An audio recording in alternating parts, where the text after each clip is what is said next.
திருவிருந்தை எடுக்கிற போது அவர் எனக்காக இரத்த உடன்படிக்கை செய்திருக்கிறார். அவருடைய இரத்தத்தினாலே நான் ஜீவனை அடைந்திருக்கிறேன். அந்த ஜீவன் என் ஆவியில் இருக்கிறது, என் சிந்தனையில இருக்கு, என்னுடைய நினைவுகள்ல இருக்கு, என் எண்ணங்கள்ல இருக்கு, என் உணர்வுகள்ல இருக்குங்கிற அந்த உணர்வு நமக்கு கடந்து வருது. அந்த உணர்வு உங்களுக்கு கடந்து வரலைனா கூட போகுது. தண்ணி குடிச்சா அந்த செடி வளருமா வளராதா?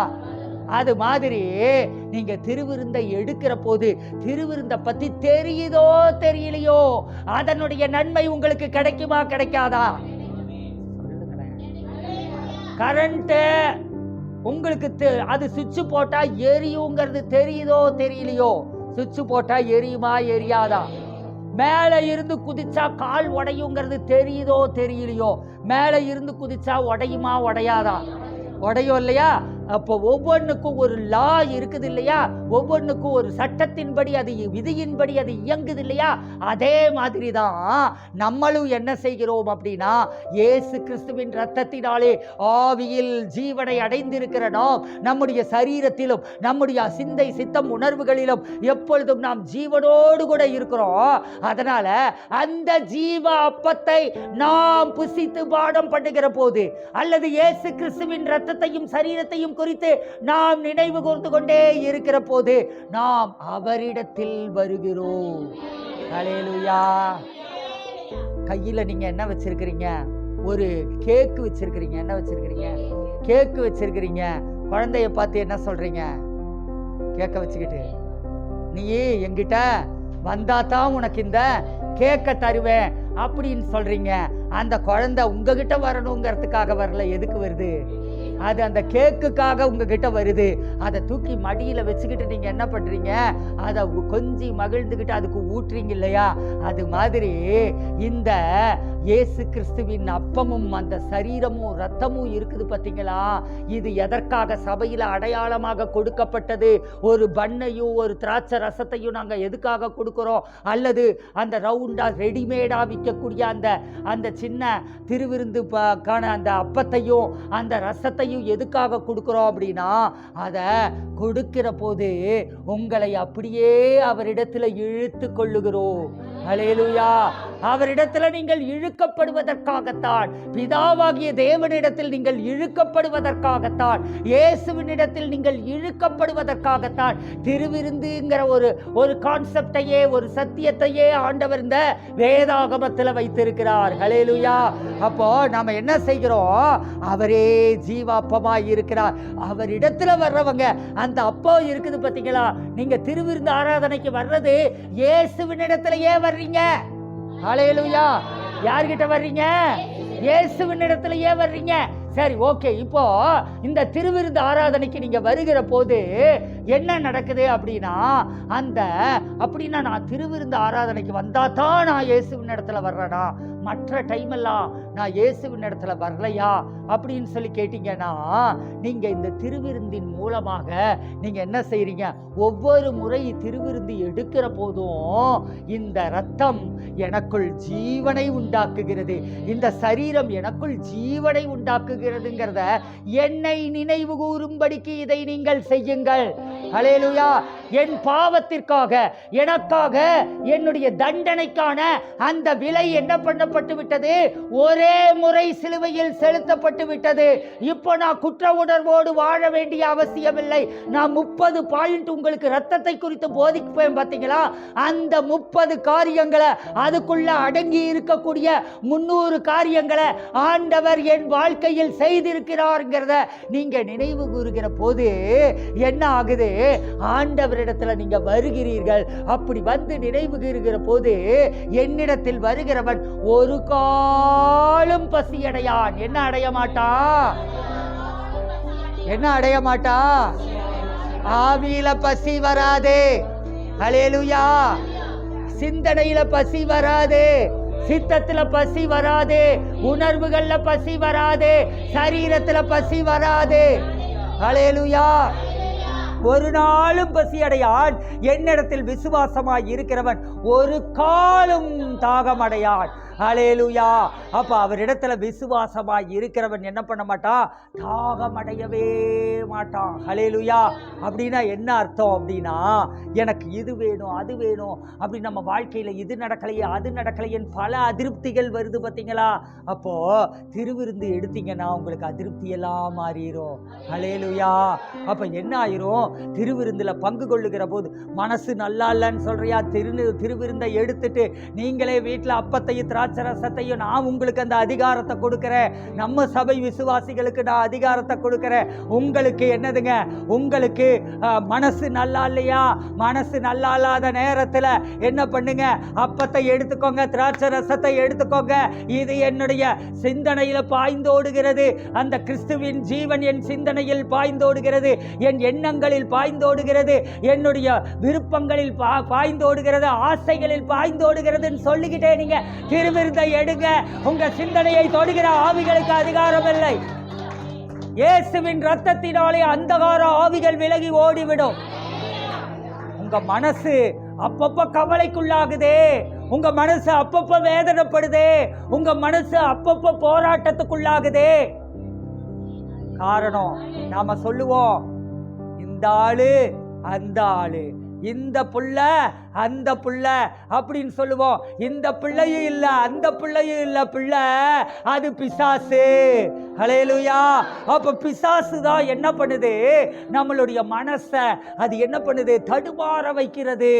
அதுக்கு ஒரு ஆளை பிடிக்கணும், ஒரு ஆள் வீக்காக இருக்கிற ஆளை பிடிக்கணும், கீழ்ப்படியாத ஆளை பிடிக்கணும், மொரடனை பிடிக்கணும், மூர்க்கனை பிடிக்கணும்.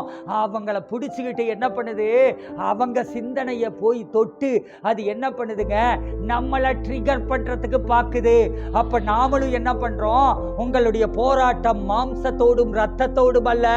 உங்களுடைய போராட்டம் இரத்தத்தை புசிக்கிற போது போராட்டம் இல்லாத வாழ்வாக மாறிவிடும். ஹல்லேலூயா.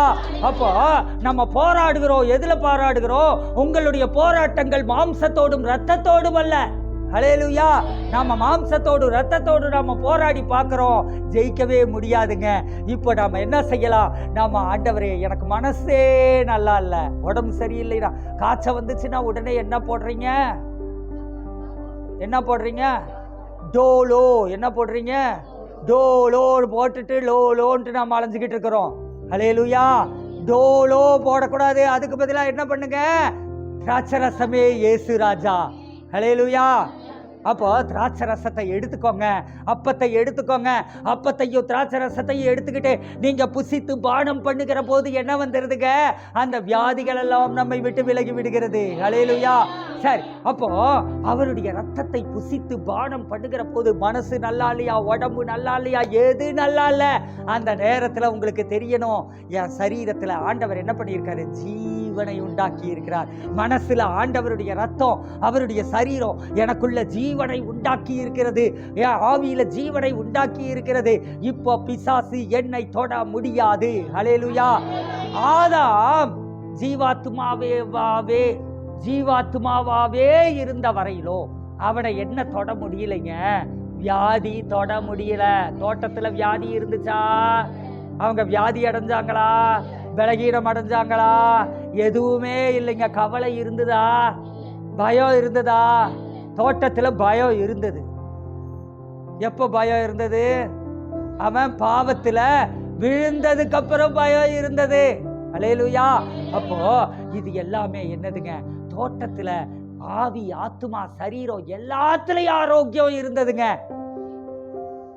இப்போ அதே ஆரோக்கியத்தை மீட்டு கொடுக்கறதுக்கு தான் ஆவியில தாகமே இல்லாம இருக்க, ஆத்துமாவுல தாகமே இல்லாம இருக்க, சரீரத்துல தாகமே இல்லாம இருக்க, நம்மளுடைய ஆத்மாவில் இருக்க சிந்தை, சித்தம், உணர்வுகள்ல எனக்கு அது இல்லையே இது இல்லையேன்ற அந்த தாகமே இல்லாம இருக்க, எல்லாம் நிறைவாகி இருக்கக்கூடிய ஒரு வாழ்க்கை, ஒரு சிறப்பான வாழ்க்கைக்குள் கொண்டு வருவதற்காகத்தான் அவருடைய இரத்தத்தின் ஜீவன், அவருடைய சரீரம், அந்த ஜீவ அப்பம் நமக்கு கொடுக்கப்பட்டிருக்கிறது. ஹல்லேலூயா. அப்ப நம்ம என்ன செய்யணும்? இயேசு அவர்களை நோக்கி ஜீவ அப்பம் நானே அப்படின்னு சொல்றாரு. என்கிட்ட வந்தா என்ன விசுவாசிக்கிறவன் ஒரு நாள் தாகமடைய மாட்டான். ஹல்லேலூயா. பாருங்க, இந்த திருவிருந்துல கலந்து கொள்ளுகிற போது நான் உங்களை விசுவாசிக்கிறேன், உங்க இரத்தத்தை விசுவாசிக்கிறேன், உங்க பாடு மரணத்தை விசுவாசிக்கிறேன், உம்முடைய உயிர்த்தெழுதலை விசுவாசிக்கிறேன், நீர் மீண்டும் வருவீர் என்பதை விசுவாசிக்கிறேன், நீர் தேவன் என்பதை விசுவாசிக்கிறேன், நீங்க எல்லாம் எனக்காக செய்து முடித்து விட்டீர், எனக்கான தண்டனையை நீர் ஏற்றுக்கொண்டீர் என்பதை விசுவாசிக்கிறேன். இதை சொல்றது தாங்க திருவிருந்து. ஹல்லேலூயா. அப்போ என்னை விசுவாசிக்கிறவன் அப்படின்னா, என்னிடத்தில் விசுவாசமாய் இருக்கிறவன் அப்படின்னா என்ன அர்த்தம் அப்படின்னா, திருவிருந்து எடுக்கிற போதெல்லாம் ஆண்டவரே நான் உம்மையும் உம்முடைய கிரியைகளையும் விசுவாசிக்கிறேன், நீர் எல்லாம் செய்ய வல்லவர். ஹல்லேலூயா. ஒரு நாள் ஒண்ணுமே நடக்க மாட்டேங்குதே ஆண்டவரே நினைச்சு உட்கார்ந்துட்டு இருக்கீங்களா? எடுங்க திருவிருந்த. ஹல்லேலூயா. திருவிருந்து எடுத்து நீங்க என்ன பண்றீங்க உங்களுக்கு தெரியாது. பிரேமா சிஸ்டருக்கு தெரியும்.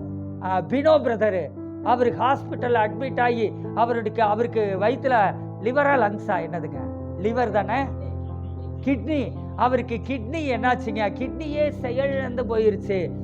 என்ன கூட கொஞ்ச நாள் ஹாஸ்பிட்டல் அட்மிட் பண்ணி வச்சிருந்து என்கிட்ட சொல்றாங்க, அவரை நம்ம ஒப்பு கொடுத்து ஜெபம் பண்ணிடலாமா, அவர் ரொம்ப வேதனைப்படுறதை எங்களால பார்க்க முடியல, குடும்பமே வேதனைப்படுறாங்க, அதனால நம்ம என்ன செய்யலாம், ஒப்பு கொடுத்து ஜெபம் பண்ணிடலாமா அப்படின்னு கேட்டாங்க. நான் சொன்னேன், இது எத்தனையோ வருடங்களுக்கு முன்னாடி நடந்தது. நான் சொன்னேன், ஒப்பு கொடுத்து ஜெபிக்கிறதுங்கிறது என்னால் அதை ஒப்புக்கொள்ளவே முடியாது, அதெல்லாம் எங்கிருந்து வந்ததுன்னே எனக்கு தெரியல, அது வேதாகமத்தின் படியானதல்ல, ஒப்பு கொடுக்குற அளவுக்கு அவருக்கு வயசும் ஆகலை, அதனால் நம்ம ஜெபம் பண்ணுவோன்னு சொல்லிட்டு என்ன பண்ணேன், அவங்க செல்வி சிஸ்டர் கிட்ட திருவிருந்து இருக்குது பார்த்தீங்களா, இதை நீங்கள் டெய்லி அவருக்கு ஆகாரத்தில் நீங்கள் கொடுங்க, படுத்த படுக்கையில் இருக்கிற டியூப்பில் தான் மருந்து மாத்திரை எல்லாம் போகுது. இப்போ என்ன பண்ணுறாங்க, நீங்கள் இந்த திருவிருந்தை எப்படியாவது அவருக்கு நீங்கள் கொடுங்க, ஒவ்வொரு முறை அவங்க மருந்து மாத்திரைகளை ஏற்றும் போதும் நீங்கள் அதை கொடுத்துக்கிட்டே இருங்க. ஒரு நாளைக்கு 5 தடவை கொடுப்பீங்களோ 6 தடவை கொடுப்பீங்களோ எத்தனை தடவை கொடுப்பீங்களோ எனக்கு தெரியாது, ஆனால் திருவிருந்தை நீங்கள் கொடுத்துக்கிட்டே இருங்க அப்படின்னு சொல்லும்போது திருவிருந்து கொடுக்க கொடுக்க கொடுக்க கொடுக்க என்னாச்சுன்னா, செத்து போயிருவாருன்னு சொன்ன மனுஷன் இன்னைக்கும் ஜீவனோடு கூட இருக்கிறார். ஹல்லேலூயா. செத்து போயிருவாருன்னு சொன்ன மனுஷன் இன்னைக்கும் ஜீவனோடு கூட இருக்கிறார். அப்போ அவரோட உடம்புல செயல்படுற உறுப்புன்னு ஒண்ணுமே இல்லைங்கிற அளவுக்கு தாங்க இருந்தது, குடிச்சு குடிச்சு. ஆனா இன்னைக்கு எப்படி இருக்கிறாரு அப்படின்னா, இது நடந்தே ஒரு 16 வருஷத்துக்கு மேல இருக்குமா சிஸ்டர்? 18 வருஷமா? 18 வருஷமே ஆயிருச்சுங்க. 18 வருஷம் ஆனாலும் இன்னைக்கும் அவர் ஜீவனோடு கூட இருக்கிறாருன்னா, அந்த அப்பத்துல எவ்வளவு ஒரு ஜீவன் இருக்கிறது, அந்த சரீரத்துல எவ்வளவு ஒரு ஜீவன் இருக்கிறது. அப்போ நீங்க திருவிருந்தை எடுக்கும் போதெல்லாம் என்ன பண்றீங்க, சித்தமுண்டு சுத்தமாகுன்னு சொல்றவர்கிட்ட வர்றீங்க. ஹல்லேலூயா. உமக்கு சித்தமானால் என்னை சுத்தமாக்கும், அப்படித்தான் ஆண்டவருக்கு சித்தமானா குணமாக்கட்டும், இல்லைன்னா எடுத்துக்கோங்க ஆண்டவரேன்னு ஜெபம் பண்ணிடுவோமான்னு சொன்ன அந்த இடத்துல என்ன பண்ணாரு, இந்த திருவிருந்தை கொடுக்கிற போது நம் விசுவாசத்தை காட்டுகிறோம். உமக்கு சித்தம் உண்டு, அவர் என்ன சொல்றார், சித்தமானால் சுத்தமாக்கும்னு நம்ம நின்னா கூட, அவ்விசுவாசத்தோட நீங்க நின்னா கூட, அந்த அவன் சொல்றான் பார்த்தீங்களா, ஒருத்தன் சொல்றான், என்ன சொல்றான், ஆண்டவரை ஆனாலும் என்னுடைய அவ்விசுவாசத்தை என்னை விட்டு போக்கிருங்கன்னு சொல்றான் பார்த்தீங்களா. அது மாதிரி அவ்விசுவாசத்தோட நம்ம திருவிருந்துல நின்னா கூட அவர் என்ன பண்றாருங்க, அப்போ நமக்குள்ள அந்த விசுவாசத்தை எழும்ப பண்ணிடுறாருங்க. அந்த ரத்தம் உள்ள போகிற போது, அந்த அப்பா உள்ள போகிற போது என்ன ஆயிருதுங்க, நமக்குள்ள விசுவாசம் வந்துருது. ஹல்லேலூயா. அப்ப அங்க என்ன நடக்குது, அப்போ நீங்க எதை காட்டுறீங்க, நீங்க ஒரு திருவிருந்துன்னு சொல்லக்கூடிய ரவுண்டான ஒரு அப்பத்தின் இடத்தில் வரவில்லை, ஒரு திராட்சை ஜூஸ் கிட்ட நீங்க வரல, நீங்க எதுகிட்ட வர்றீங்க அப்படின்னா, இயேசுவை ஒவ்வொரு முறையும் சிலுவையில் அறையப்பட்ட இயேசு, இவர் எனக்காக ரத்தம் சிந்தினார். அதுவும் எதுக்காக ரத்தம் சிந்தினார்னா, அவர் எனக்குள் ஜீவனை உண்டாக்குகிறதற்காக, அதுக்காகத்தான் ரத்தம் சிந்தினார். ஹல்லேலூயா. திருவிருந்தை எடுக்கிறவங்களோட வாழ்க்கையின் எந்த பகுதியிலும் மரணம் வர முடியாது, மரண வாசனை வீச முடியாது. ஹல்லேலூயா. எடுத்துக்கிட்டே இருங்க. என்ன பண்றீங்க, பொருளாதாரத்துல சுகம் இல்லையா, சிலுவையில் அவர் தொங்கினது எதற்காக, தரித்திரராய் தொங்கினார். ஹல்லேலூயா. நிர்வாணியாய் சிலுவையில தொங்கினாரே, அப்ப நாம என்ன செய்யணுங்க, அப்போ அதன் மூலமாய் என் தரித்திரத்தை எல்லாம் அவர் சுமந்து கொண்டு எனக்கு என்ன கொடுத்துட்டாருங்க, எனக்கு என்னை ஐஸ்வர்யவானாக்கி விட்டார். ஹல்லேலூயா. நான் பலமுறை சொல்லி இருக்கிற மாதிரி இங்க 10 கோடி ரூபாய் நான் வச்சிருந்தேன்னா ஓடி வந்து எல்லாரும் எடுத்துக்கோங்கன்னு சொன்னா நீங்க ஒரு 10 ரூபா நோட்டை மட்டும் எடுத்துட்டும் போக முடியும், 10 கோடியும் நீங்களே எடுத்துட்டும் போக முடியும். விசுவாசம் என்பது என்ன அப்படின்னா இதுதாங்க. நீங்க எந்த அளவுக்கு விசுவாசிக்கிறீங்களோ அந்த அளவுக்கு தாங்க உங்களுக்கு கிடைக்கும். ஹல்லேலூயா. கையளவு இடம் இருந்தாலும் சொந்த இடத்துல ஒரு குடிசை போட்டுனாலும் உக்காந்துக்கிறேன் அப்படின்னா குடிசை தான் போடுவோம். ஆனா ஆண்டவர் எனக்கு ஒரு நிலத்தை கொடுக்கிறார், அங்க நான் என்னுடைய வீட்டை நான் பிரம்மாண்டமாய் கட்டுகிறேன்னு நினைச்சீங்கன்னா ஆண்டவர் அதையும் செய்கிறார். ஹல்லேலூயா. அது எல்லாமே நம்முடைய விசுவாசத்தின் அளவு. ஒவ்வொரு தடவையும் நாம என்ன பண்றோம் அப்படின்னா அந்த ஜீவ அப்பத்தை புசித்து பானம் பண்ணுகிற போதெல்லாம் அவர்கிட்ட ஆண்டவரே எனக்காக நீர் யாவையும் சிலுவையில் செய்து முடித்து விட்டீர் ஆண்டவரே, அப்படிங்கிறத என் வாழ்க்கையில மிச்சம் வச்ச பகுதி எதுவுமே இல்ல ஆண்டவரே அப்படிங்கிறத நாம என்ன பண்ணிடுறோம் ஆண்டவர்கிட்ட சொல்றோங்க. ஹல்லேலூயா. அந்த விசுவாசத்தை நாம காட்டுறோங்க. ஹல்லேலூயா. பக்கத்துல பார்த்து சொல்லுங்க, உங்க விசுவாசத்தை காட்டுறதுக்கு நீங்க திருவிருந்த எடுக்கிறீங்க. 38 வாசிக்க பார்க்கலாம்.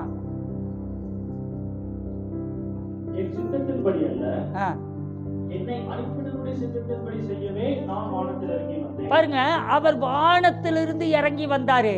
எதுக்காக வந்தாருன்னா அவருடைய சித்தத்தின்படி செய்யறதுக்காக வரல, பிதாவினுடைய சித்தத்தின்படி செய்வதற்காகத்தான் வானத்திலிருந்து இறங்கி வந்தார். அப்போ என்னுடைய பாவங்களுக்கான ஒரே கடனை செலுத்தி, ஒரே முறை என் பாவத்திற்கான எல்லா கடனையும் செலுத்தி, அதே நேரத்தில் எனக்குள்ள ஒரு ஜீவனை உண்டாக்குகிறதற்காகத்தான் அவர் கடந்து வந்தார். ஹல்லேலூயா. நல்ல கவனிங்க, குமாரனை கண்டு அவரிடத்தில் விசுவாசமாய் இருக்கிறவன் எவனோ அவன் நித்திய ஜீவனை அடைவதும் நான் அவனை கடைசி நாளில் எழுப்புவதும் என்னை அனுப்பினவருடைய சித்தமாய் இருக்கிறது. இயேசுவை இந்த பூமிக்கு எதுக்காக அனுப்பினார்னா குமாரனை கண்டு நான் குமாரனை பார்க்கணும். அவர் வானத்திலிருந்து வந்துட்டாரு, நான் அவரை பார்க்கணும். அவரை பார்த்து அவரிடத்துல நான் விசுவாசத்தை வைக்கணும். அப்படி விசுவாசத்தை வைக்கும் போது அவன் நித்திய ஜீவனை அடைகிறான். எதை அடைகிறான்? சிம்பிளா சொல்றதுன்னா ரட்சிக்கப்பட்டவன் அத்தனை பேர் என்ன பண்ணிடுறாங்க, நித்திய ஜீவனை அடைகிறான். இப்போ நான் அவனை கடைசி நாளிலே எழுப்புவதும். ஹல்லேலூயா. அவர் என்ன பண்றாருங்க, கடைசி நாளிலே அவர் நம்மை எழுப்புகிறார். ஹல்லேலூயா. எழுப்புவதும் என்னை அனுப்பினவருடைய சித்தமாய் இருக்கிறது. ஹல்லேலூயா. திருவிருந்துல பங்கு கொள்ளாதவர்கள் என்ன பண்றாங்க அப்படின்னா, நான் 2 காரியங்களை பார்த்துட்டேங்க. 2 காரியம் என்னுடைய ஊழிய அனுபவத்துல நான் 2 காரியங்களை பார்த்துட்டேன். திருவிருந்துல பங்கு கொள்ளாதவர்கள் கொஞ்சம் கொஞ்சமா இருதயம் கடினப்பட்டுக்கிட்டே வருவாங்க. எல்லா விஷயத்திலையும் கடினம் வரும். ஆண்டவரை விட்டே அவங்க அப்படியே கொஞ்சம் கொஞ்சமா பின்மாற்றத்துக்குள்ள போய்கிட்டே இருப்பாங்க. அப்புறம் ஆண்டவரை விட்டே போயிடுவாங்க. திருவிருந்துல பங்கு கொள்ளாதவர்கள் ஆண்டவருக்குள்ள நிலைப்பதில்லை. அடுத்தது கர்த்தருக்கு கொடுக்காதவர்கள் இருக்காங்க. பார்த்தீங்களா, நான் நிறைய பேர்த்த பார்த்துருக்கேன். காணிக்கை எடுக்கிற பசங்களாம் வந்து சொல்லுவாங்க, நான் அதை யார்கிட்டையும் கேட்டதும் கிடையாது. பசங்களாம் வந்து சொல்லுவாங்க, இந்த அக்கா காணிக்கையே போடலை அப்படின்னு சொல்லுவாங்க, இந்த பையன் காணிக்கையே போடலை, அல்லது இவங்க காணிக்கையே போடலை அப்படின்னு சொல்லுவாங்க. ஆனால் நான் அதையெல்லாம் பெருசாக நான் எடுத்துக்கிட்டதும் இல்லை, கண்டுக்கிட்டதும் இல்லை, அதை குறித்து பிரசங்கம் பண்ணதும் இல்லை. ஆனால் அந்த காணிக்கை கூட போடாதவன் என்ன பண்ண மாட்டான் சொல்லுங்க பார்க்கலாம். காணிக்கை போட்டால் எவ்வளோ போட்டுற போகிறாங்க? 22 வருஷம் முன்னாடி என்ன போட்டிருப்பாங்க? 1 ரூபா 2 ரூபா போட்டிருப்பாங்களா காணிக்கையில்? சரி, இப்போ 22 வருஷம் ஆயிடுச்சு. இப்போ எவ்வளோ போடுவாங்க? 10 ரூபா போடுவாங்களா? அதுக்கு மேலே கிறிஸ்தவர்கள் என்ன பண்ணுறது இல்லைங்க, நம்ம காணிக்கையெல்லாம் போடுறதில்ல இல்லையா? சரி, 10 ரூபா காணிக்கைன்னு வச்சுக்கலாம். சரி, 100 ரூபாயே போடுறாங்கன்னு வச்சுக்கலாம். சரி, இந்த 10 ரூபாயில் ஒரு டீ கூட குடிக்க முடியாது. 10 ரூபாயில் டீ குடிக்க முடியுமா? சொல்லுங்களேன். டீ கூட குடிக்க முடியாது. ஆனால் அவருடைய ரத்தம் அதுக்கு அந்த 10 ரூபாய்க்கு கூடவா பெருமானம் இல்லாத போயிடுச்சு? அப்போ இந்த காணிக்கை கூட செலுத்தாத விசுவாசிகள் கண்டிப்பா தசம்பாகம் செலுத்த மாட்டாங்க. இந்த மாதிரியான விசுவாசிகள் என்ன ஆகுறாங்க, அவங்க ஆண்டவரை விட்டு பின்மாறி போயிருக்கிறவங்க. நான் நூற்றுக்கணக்கானவங்களை சொல்ல முடியும். யாரெல்லாம் சபை விட்டு பின்மாறி போனாங்கன்னு நான் ஒரு லிஸ்ட் எடுத்து காட்டி உங்களுக்கு சொன்னேன்னா, அவங்கெல்லாம் காணிக்கை போடாதவர்கள், தசமபாகம் செலுத்தாதவர்கள். ஏன்னா ஆண்டவரிடத்துல நன்றி இல்லாதவர்களாய் இருக்கிறார்கள், கணக்கு ஒப்புவித்தல் இல்லாதவர்களாய் இருக்கிறார்கள். ஆண்டவர் எனக்கு இதை கொடுத்திருக்கிறாருங்கிற நன்றி இல்லை, ஆண்டவர் எனக்கு இதை செய்திருக்கிறாருங்கிற அந்த நன்றி இல்லாதவர்கள். அதே நேரத்துல அவங்க என்ன பண்றாங்க, அவங்க கணக்கு, எனக்கு நீங்க இதை கொடுத்துருக்கிறீங்க ஆண்டவரேன்ட்டு ஆண்டவர்கிட்டயே கணக்கு கொடுக்கிறவர்களா, நான் இந்த வாரத்துல இவ்வளவு சம்பாதித்தேன், இந்த மாதத்துல இவ்வளவு சம்பாதித்தேன் ஆண்டவரேன்ட்டு பாஸ்டருக்கு நீங்க கணக்கு கொடுக்க வேண்டியதில்லை. நீங்க யாருக்கு கணக்கு கொடுக்கணும், ஆண்டவருக்கு கணக்கு கொடுக்கணும். ஏன்னா ஐஸ்வர்யத்தை சம்பாதிக்கிறதற்கான பலத்தை அவர் கொடுத்தாரு. அந்த பலத்தினாலதான் நம்ம சம்பாதித்தோம். அப்போ ஆண்டவருக்கு என்ன பண்ணணுங்க, நீங்க கணக்கு கொடுக்க வேண்டியவர்களா இருக்கிறீங்க. அப்போ ஒரு ஆராதனையை நாம் அட்டன் பண்றோம்னா இன்னையிலிருந்து எல்லாருமே இதை கவனத்துல வைங்க. சின்ன பிள்ளைங்க முதற்கொண்டு பெரியவர்கள் வரையிலும் இதையும் நீங்க கேட்பீங்க, ஆனா அடுத்த வாரத்துல இருந்து செய்ய மாட்டீங்க, எனக்கு தெரியும். ஆனாலும் பரவாயில்ல, சொல்ல வேண்டியது என் கடமை, நான் சொல்லிடுறேன். அப்புறம் பசங்க அப்படி இருக்கிறாங்க இப்படி இருக்கிறாங்கன்னா ஒன்றும் நடக்காது. நீங்க என்ன பண்ணணும், நீங்க உங்க சின்ன பிள்ளைகள் முதற்கொண்டு பெரியோர் வரையிலும் நாம் என்ன செய்யணும், நாம் கர்த்தருக்கென்று நாம் காணிக்கை செலுத்த வேண்டும். பிள்ளைகளை பழக்கணும், நம்ம காணிக்கை கொடுக்கிறவர்களாக இப்பொழுதே நாம பழக்கணும். அப்போ நம்ம பெரியவங்களே என்ன பண்ணிடுறோம், ஒரு காணிக்கையை எடுத்துட்டு நம்ம போட்டுடுறோம். சரி 5 பேர் வரோம் என் குடும்பத்தில், 50 ரூபா நான் காணிக்கை போடுறேன்னே போடுறீங்கன்னு வச்சுக்கோங்க. அப்படி போடாதீங்க. என்ன பண்ணுங்க, ஒவ்வொருத்தர் கையிலையும் நீங்க காணிக்கையை கொடுங்க. அல்லேலூயா. அப்போ என்னன்னு பிள்ளைகளை நாம் பழக்குகிறோம்.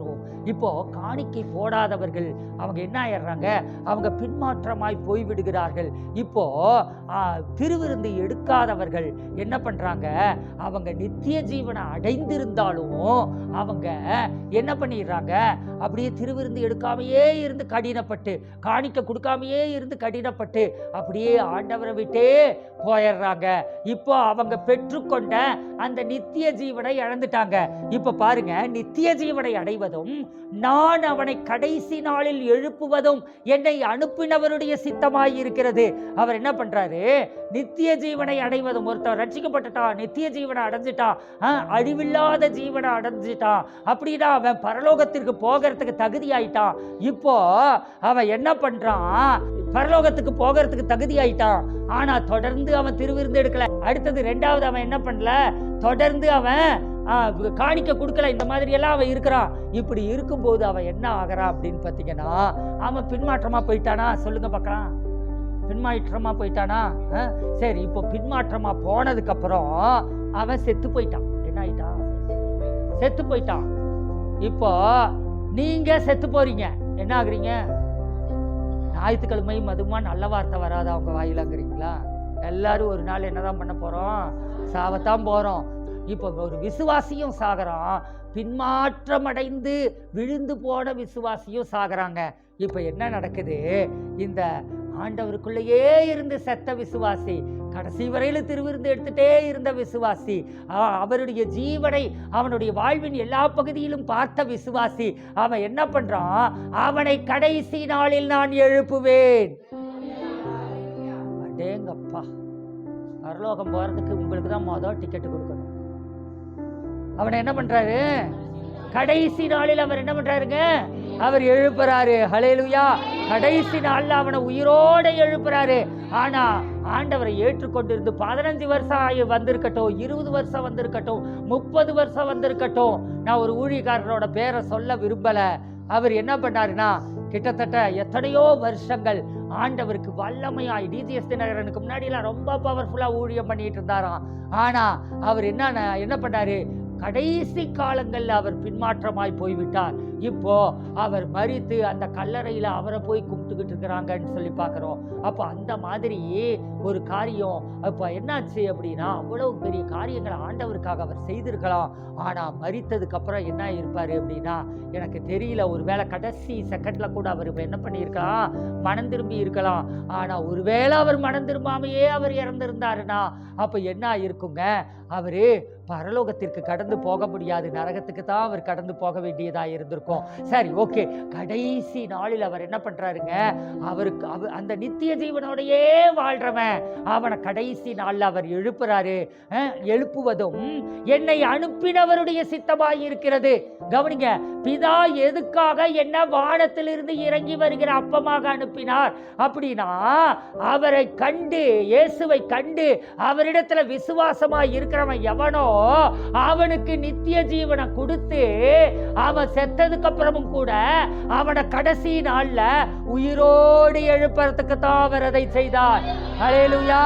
இதுதான் இயேசு இந்த பூமியில இறங்கி வந்ததற்கான சித்தம், பிதாவின் சித்தம், அவருடைய நோக்கம். ஹல்லேலூயா.